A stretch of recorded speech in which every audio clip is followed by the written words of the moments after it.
What's up, everybody? Welcome to BioS3 Raw TV. I want to go through something tonight that is a huge, I don't want to say topic. It's a huge question that I get a lot.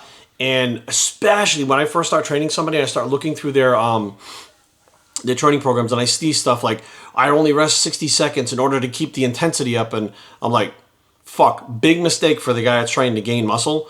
And, I'll be honest with you, for the person that's trying to lose fat, those calories in, calories out people, the moving quickly in between sets is pretty much a big thing that they do. They call it a metabolic workout. They rest 60 seconds between sets, but we're here for muscle building, period. Okay, let's face facts. To me, fat loss is the easy part. Muscle building is the one thing that has all these little pieces of the puzzle that get missing or are fucking pushed in when they don't fit upside down that really stop people from gaining muscle. So what am I talking about? Now, here's the thing.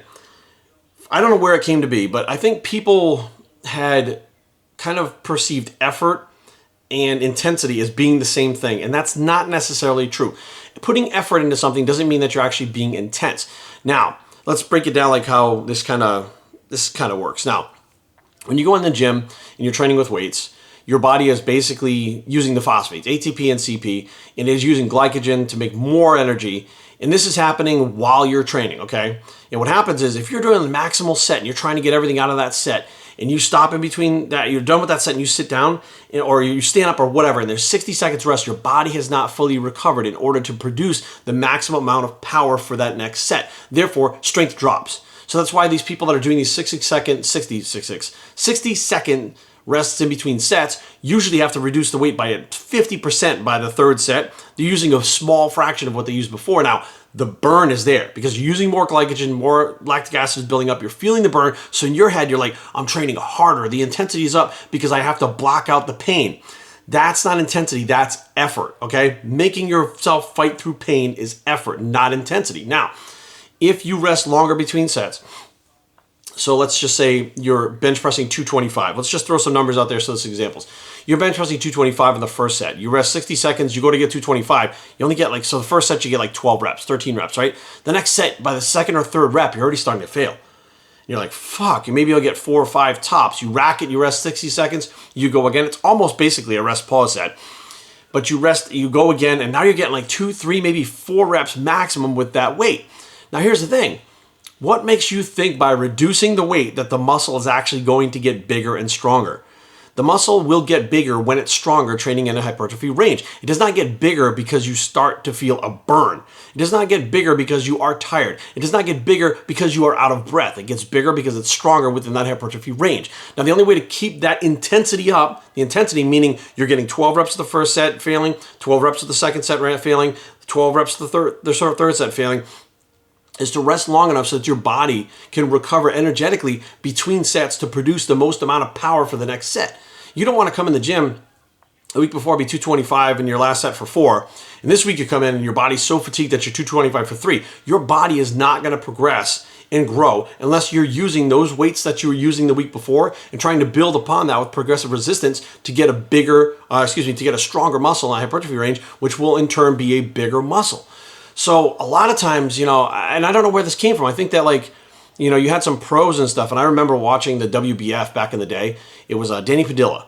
And he said that, he could eat a little more than some of the other pros because he's willing to come in the gym and burn it off. And what he meant by that was he was doing a lot of these short rest sets and he did extra cardio and he would be able to eat more food. He's basically trying to manipulate calories in, calories out to get himself leaner. But you're also talking about guys that had a shit ton of muscle already that were built. They were telling people that they reduced their time in between sets. Jay Cutler is a perfect example. When he was training when he was younger and began, that dude was training 10 to 12 reps, heavy, going to failure, not like positive muscular failure where in beyond failure and force reps and all that shit, but you would see him on the bench press starting to get stuck at the top and they would almost done and somebody just kind of give him that little bit and they would rack it.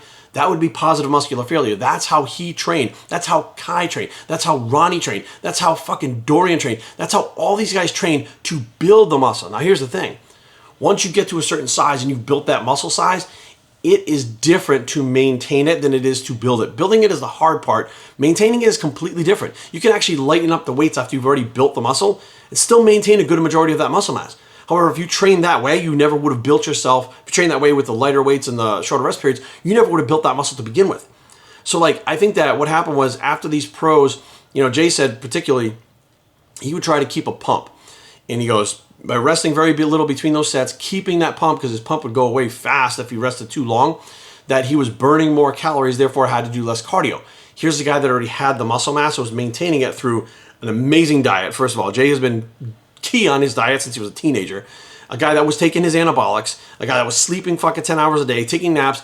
It was different, but then the guy who wants to go in there and build mass says, well, Jay Cutler's doing this, so I'm going to do this too. Meanwhile, that's not how you build muscle. That's not how he built muscle. That's not at all what is efficient and is going to get you the most amount of mass in the shortest period of time. So be aware, guys, like I get this all the time. I'll build someone's program and they come back and they go, Jerry, the first set I was good on. The second set, like I only got like half the reps on it. Immediately when they say that, immediately I start going, how long are you resting between sets? They say, I don't know, maybe a minute. Immediately I say, okay, go to 3 minutes. It takes approximately 3 minutes for most people for their body to replenish that ATP stores and be ready for that next maximal output for that next set. Once that is done, now you launch into that next set. Now, by the time you get to the end of the workout, your body's very fatigued, and it might even take you longer to recover between sets towards the end of the workout. So when you get to the gym and you start training, 3 minutes may be good. You start getting through that workout, you're an hour into the workout, you may need to go 4 minutes to fully recover until your body's so fatigued that it just cannot produce that power output anymore, like you need to stop, which is a whole nother video to do at another time. But hopefully this explains to you guys that moving fast between sets is not high intensity. It's high effort. Okay, pushing your heart rate up is not high intensity. Doing all these drop sets and shit because you get a burn is not high intensity. It's high effort. It's maximal effort, not maximum intensity. Intensity is what builds muscle, not necessarily effort. I can give you just a bar with 30 pounds on it, make you curl it like a fucking 100 times. I guarantee you're not going to put inches on your arm as if you did where you were using maybe 100 pounds and then progressively worked up to 110 and progressively worked up to 120, et cetera, et cetera. And by the time you get to 150 pounds, your arms would be much, much bigger rather than doing those 30-pound curls for 100 reps or whatever the case may be, because muscle is built with progressive resistance. It is not built with building up your heart rate and making your muscle burn. BioStrengthTraining@gmail.com. Leave comments down below, but don't fight. www.biostrength.com is the blog. It's a Don't Move Too Fast Bicep, and we are